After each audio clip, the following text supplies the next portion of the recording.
Hello friends, welcome to Kalyani சுலகம். சேனலை subscribe பண்ணிட்டு பார்க்குற அத்தனை பேருக்கும் ரொம்ப தேங்க்ஸுங்க. புதுசாக பார்க்குற வியூவர்ஸ் சேனலை சப்ஸ்கிரைப் பண்ணிட்டு பாருங்கள். ரொம்ப பிடிச்சிருந்ததுன்னா உங்களுடைய ஃப்ரெண்ட்ஸ் அண்ட் ஃபேமிலிக்கு ஷேர் பண்ணி எனக்கு சப்போர்ட் பண்ணுங்கள். சரி வாங்க, இன்றைக்கி இந்த வீடியோவில் ஒரு சூப்பரான ஃப்ரெஷ்ஷாக அரைச்சி செய்யக்கூடிய சிக்கன் பிரியாணி பார்க்கலாங்க. அதுக்கு முதல்ல ஸ்டவ் ஆன் பண்ணி ஒரு பேன் வச்சுக்கலாம். அதில் 1 ஸ்பூன் அளவுக்கு சோம்பு சேர்த்துக்கலாங்க, 1 ஸ்பூன் அளவுக்கு சீரகம் சேர்த்துக்கலாம், ஒரு 4 ஏலக்காய் சேர்த்துக்கலாங்க, ஒரு சின்ன துண்டு பார்த்திங்கன்னா பட்டை சேர்த்துக்கலாம். இது கூடவே கொஞ்சமாக லவங்கம் சேர்த்துக்கலாங்க. ஒரு 4லேருந்து ஒரு 5 நம்பர் பார்த்திங்கன்னா லவங்கம் சேர்த்துக்கலாம். இப்போ இது எல்லாத்தையும் பார்த்திங்கன்னா நல்லா பொன்னிறமாக சிம்மில் வச்சு வறுத்துக்கலாங்க. இப்போ வறுத்ததை அப்படியே எடுத்து ஒரு ஓரமாக ஆற விட்டு எடுத்துக்கலாம். இப்போ பார்த்திங்கன்னா இஞ்சி பூண்டை நம்ம உரித்து எடுத்துக்கலாம். ஒரு மிக்சி ஜார் எடுத்துக்கோங்க. அந்த மிக்சி ஜாரில் இஞ்சி பூண்டை பார்த்திங்கன்னா உரிச்சதை சேர்த்துக்கலாம். இது கூடவே 2 காரமான நான் பச்சை மிளகாய் சேர்த்துக்கிறேங்க. உங்கள் வீட்டில் காரம் கம்மியாக இருக்க மாதிரி ஃபீல் பண்ணிங்கன்னா நீங்கள் அதுக்கு தகுந்த மாதிரி பச்சை மிளகாய் சேர்த்துக்கங்க. இது கூடவே ஒரு கைப்பிடி அளவுக்கு பார்த்திங்கன்னா புதினா சேர்த்துக்குங்க. அந்த புதினா கூடவே கொஞ்சமாக பார்த்திங்கன்னா கொத்தமல்லியும் சேர்த்துக்குங்க. இதில் பார்த்திங்கன்னா 2 தக்காளியை நல்ல பழுத்த தக்காளியை அரிஞ்சு சேர்த்துக்குங்க. இப்போ நம்ம வறுத்து ஆற வச்ச அந்த மசாலா பொருட்களை இது கூட சேர்த்துக்கலாம். ஒரு 1/4 அளவுக்கு உப்பு சேர்த்து நல்லா இதை மிக்சி ஜாரில் கொடுத்து அரைச்சி எடுத்துக்கலாங்க. இப்போ நான் அரைச்சிட்டு வந்துட்டேன் பாருங்கள், இந்த மாதிரி தான் இருக்குது. இப்போ ஒரு பவுல் எடுத்துக்கங்க. அந்த பவுலில் நம்ம அரைச்சி வச்ச விழுதை சேர்த்துக்குங்க. சேர்த்துட்டு இது கூடவே ஒரு 2 ஸ்பூன் அளவுக்கு பார்த்திங்கன்னா நல்ல புளிச்ச தயிரை பார்த்திங்கன்னா ஆட் பண்ணிக்கோங்க. இப்போ நான் ஏற்கனவே பார்த்திங்கன்னா ஒரு 1/2 kg சிக்கனை நல்லா மஞ்சள் பொடி போட்டு க்ளீன் பண்ணி வச்சுருக்கேன். அந்த சிக்கனை நல்லா தண்ணி இல்லாமல் புழிஞ்சி அது கூட சேர்த்துக்கலாம். இப்போ இது எல்லாத்தையும் நல்லா மிக்ஸ் பண்ணலாங்க. உங்கள் கை வச்சு நல்லா மிக்ஸ் பண்ணுங்கள். அந்த புதினானுடைய ஃப்ளேவர் பார்த்திங்கன்னா இந்த சிக்கனில் போய் சேரணும். அந்த மசாலா பொருட்கள் எல்லாமே சிக்கனில் சேர்கிற மாதிரி நல்லா மிக்ஸ் பண்ணிவிட்டு ஒரு தட்டு போட்டு மூடி குறைஞ்சது 1/2 மணி நேரமாவது ஊறணுங்க. அதிகபட்சம் 2 மணி நேரம் கூட ஊறலாம். அதே மாதிரி பாசுமதி அரிசியை கழுவி ஊற வச்சுக்கோங்க. வெங்காயம், மறுபடியும் ஒரு 2 தக்காளி, பிரிஞ்சி இலை மட்டும்தான். இப்போ ஸ்டவ் ஆன் பண்ணிக்கலாம். நம்ம பார்த்திங்கன்னா நல்ல அடிகனமான பாத்திரத்தை வச்சுக்கோங்க. நான் பார்த்திங்கன்னா குக்கர் வச்சுருக்கேன்.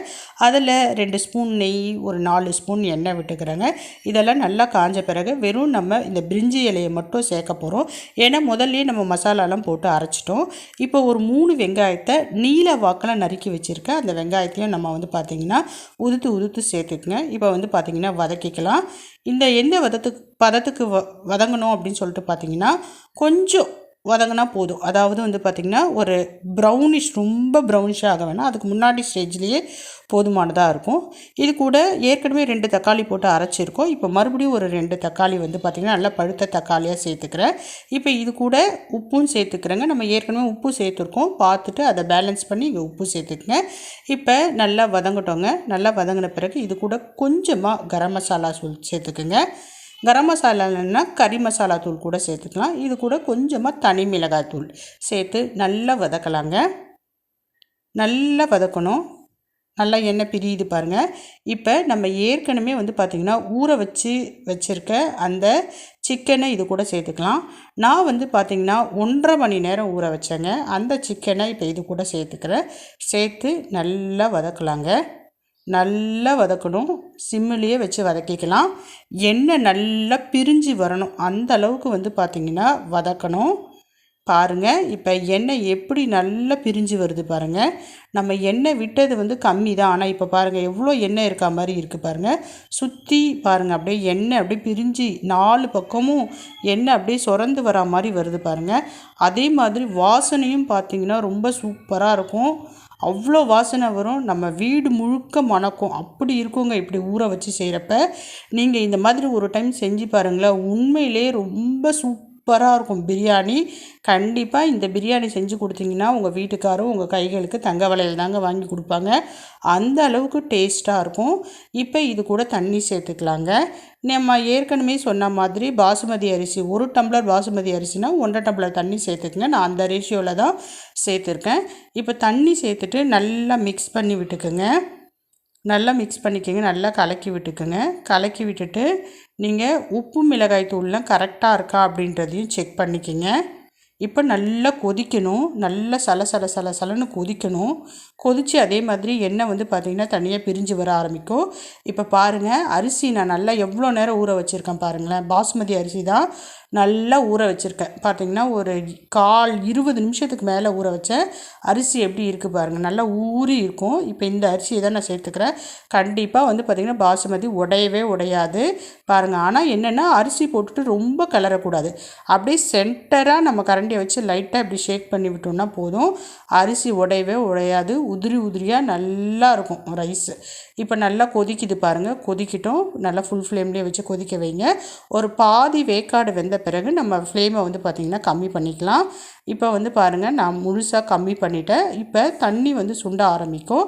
அரிசி வந்து பார்த்திங்கன்னா நல்லா வெந்து அரிசியினுடைய அளவு வந்து பார்த்திங்கன்னா நீளமாக வர ஆரம்பிக்கும். இப்போ வந்து பாருங்கள், அரிசி நல்லா வந்து பார்த்திங்கன்னா வெந்துருச்சு. அதாவது ஒரு 70 பங்கு ரெடி ஆகிடுச்சு. தண்ணியினுடைய அளவும் வந்து பார்த்திங்கன்னா கம்மியாயிடுச்சு. இப்போ வந்து பார்த்திங்கன்னா நல்லா மட்டன் தட்டிடணும். நம்ம மட்டன் தட்டிட்டு பாருங்கள், இந்த மாதிரி மட்டன் தட்டிக்கங்க. இப்போ இது கூட வந்து பார்த்திங்கன்னா நம்ம விசிலோ இல்லை வேறு எந்த மாதிரி ப்ராசஸுமே பண்ண போகிறது கிடையாது. ஜஸ்ட்டு நம்ம குக்கர் மூடியை அப்படியே மூடி போட்டு ஸ்டீம் வந்ததுக்கு அப்புறமேட்டு விசில் போட போகிறோம்.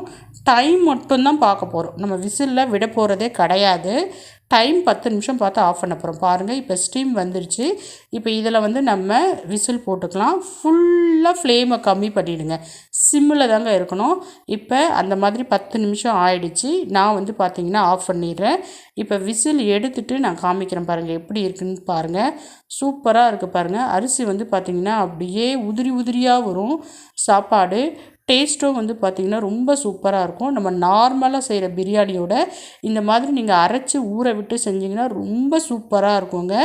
ட்ரை பண்ணி பாருங்கள். உங்கள் வீட்டில் இருக்கவங்களுக்கு எல்லாருக்குமே இந்த புதுமையான பிரியாணி கண்டிப்பாக பிடிக்கும்.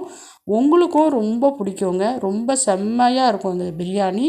நான் சும்மா ஒரு புகழ்ச்சிக்காக சொல்கிறேன்னு நினச்சிக்காதீங்க. உண்மையிலேயே நல்லாயிருக்கும். செஞ்சு பார்த்து எப்படி இருக்குன்றதை கமெண்ட் செக்ஷனில் சொல்லுங்கள். பாய்.